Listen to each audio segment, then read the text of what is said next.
Hi, I'm Heidi Weber, and I'm a gifted intervention specialist for Loveland Elementary. Today I want to round up some gifted myths, student traits, and cogs of differentiation for you. Let's begin by looking at some myths. These myths were taken from the National Association of Gifted Children on their website, nagc.org. The first myth is that gifted students don't need help. They do fine on their own. Completely false. You know, our Olympic hopefuls wouldn't consider training for the Olympics without a coach.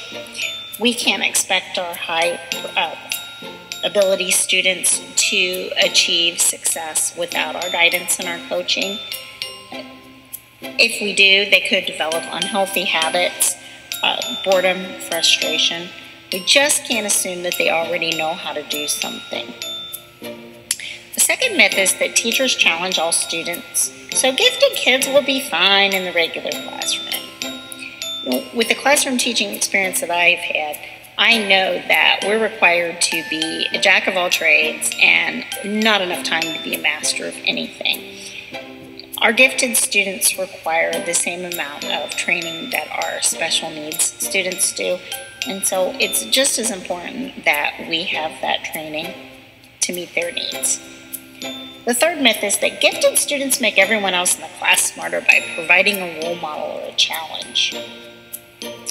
You know, we feel comfortable around other people that are like us, and consider our average learners. They often feel intimidated or uncomfortable when other students around them get things easily. It really isn't fair for us to expect our gifted students to always be the ones to help more struggling learners out.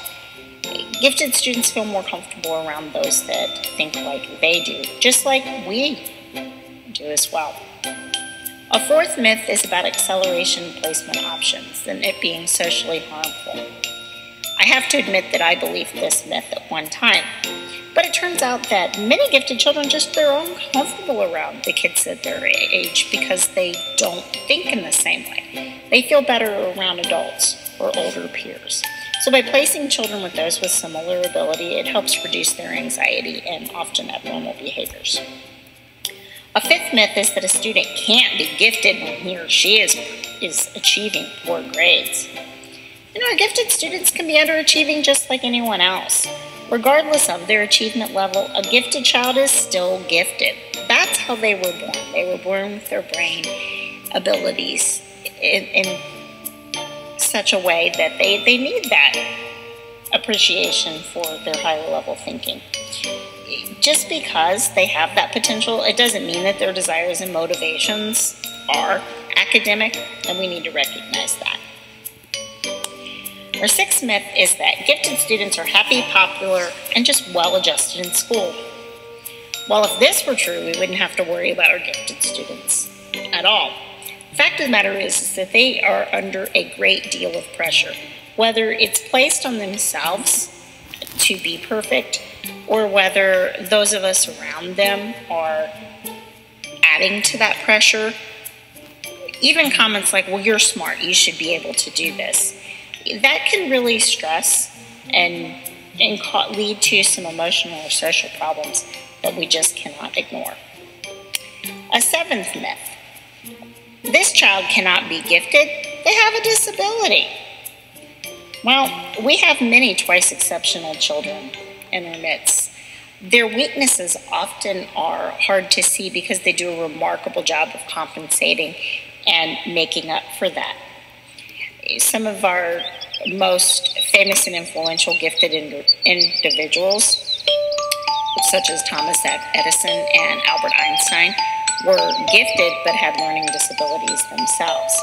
It's important that we work to uncover not only the weakness but to develop the gifts as well so that these children can grow to their fullest potential. I'm going to move on now to student traits. I'll begin with the trait of readiness. That's what a student already may know or understand, or skills that they bring in particularly in relation to a sequence of skills that need to be learned. To help students with this trait, we need to allow for these ranges of ability. Using tiered approaches is a good method. That way we can have goals that are the same, but our scaffolding and the demands that we place on the children can be different. Using menus for choice and rubrics are very useful tools. Interest as a student trait refers to what sparks that student's curiosity or even a passion. We need to find a purpose to motivate our students. Perhaps this might be just helping them find that meaningful audience, making those real-world connections, helping them demonstrate different ways that they've learned something, or even giving them choices in what they've learned or how to learn it. Our learning profile is just knowing about that student and how they learn. We need to help promote that self-awareness and that awareness of peers. We can use tools like interest inventories. We can set up our classroom environments to develop and nurture those positive communications and interactions. And finally, an affect trait refers to just how that student feels overall about themselves, their work, the classroom in general. This is where we need to create a safe environment for students so that they can feel accepted. We have to help them feel that they're contributing and that they have value as a whole in the classroom. Power and purpose is another important need that they have. They need to know that they have a power over their choice and that they need to know why they're doing something and what they're doing. And then finally, we need to make sure that we challenge students. I'm going to take a closer look at the cogs of differentiation. These are kind of like three wheels that turn together and depend upon one another. Starting out with what the student seeks. The student has a need to feel that they're contributing. They need to know that they're making a difference in the classroom. They need to feel that their abilities and perspectives are unique, that they're helping others in the class as a whole, and that they're connected to others through the work of common goals.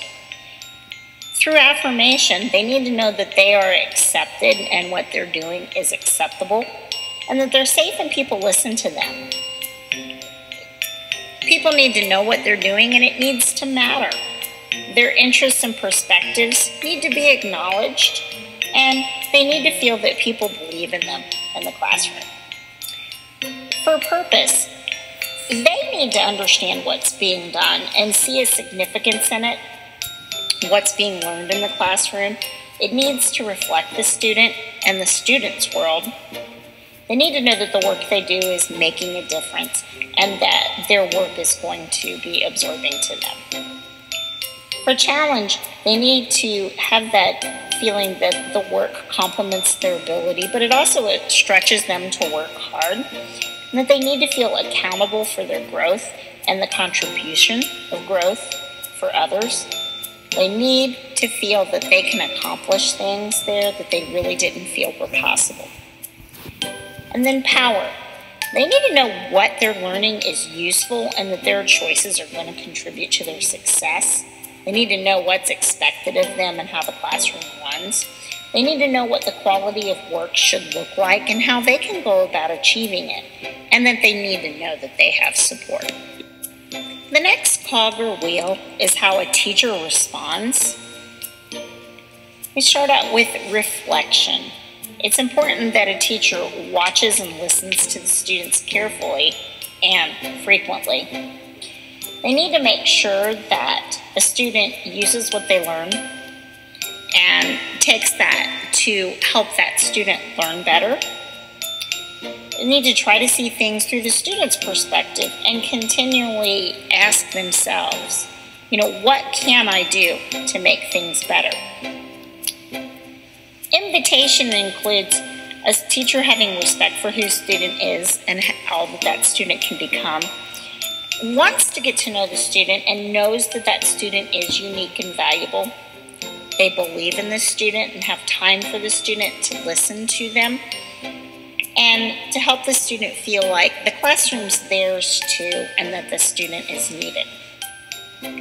The investment that a teacher responds with is that they're working hard to make the place work for the student and to make the place reflect the student. They enjoy thinking about what is being done in the classroom and that they recognize that they need to help find new paths for students to succeed, and it's their job to help that student achieve success. A teacher responds with the understanding that they're a student's partner in growth and that they're going to do whatever it takes to ensure that growth. A teacher responds with persistence. They know a student is growing, but that they're not finished growing yet. When one path doesn't work, they work to find others to help that student be successful. They figure out what works best, and they don't accept any excuses, but they definitely provide support. They also recognize that there is no finish line in learning. Finally, a teacher responds with opportunity. They let the student know that they have important things for the student to do and that those things are worthy. They're going to give tasks that will be challenging, but they're going to do things that will open new possibilities for the student. They want to help the student become all the student can be, and they want to help that student become more efficient and effective. The final wheel or cog is that classroom or the instruction as that vehicle. First, the classroom needs to be demanding. The work needs to be a bit beyond the reach of each learner. Growth needs to be just non-negotiable. Standards are high for both the work that is done and the behavior that's expected. Students are guided in working and thinking just like professionals, and that there really is no loose time in the classroom. The curriculum and the instruction needs to be engaging.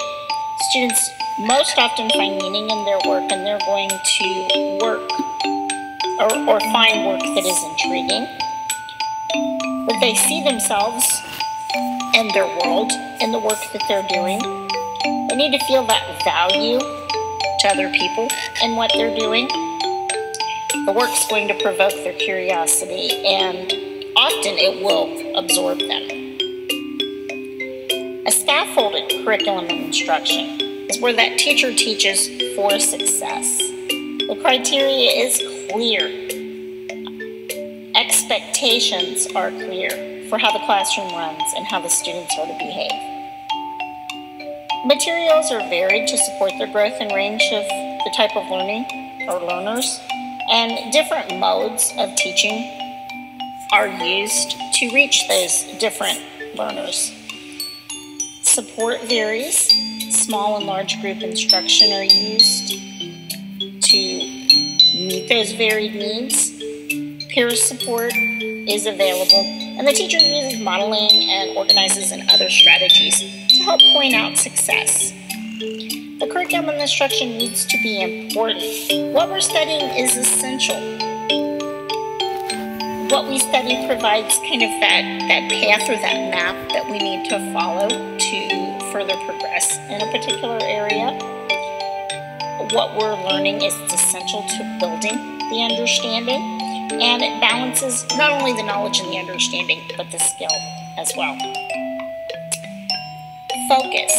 Focus needs to be incorporated because whatever we're doing is aligned with those articulated goals. Whatever we're doing is designed to get us to an end result. The teacher and the student both know why what's being done is being done, and they understand how their parts are contributing to the bigger picture in general. Now, all of this information was taken from Carol Tomlinson's book, Fulfilling the Promise of Differentiated Classrooms, Strategies and Tools for Responsive Teaching, and I hope this information has been helpful.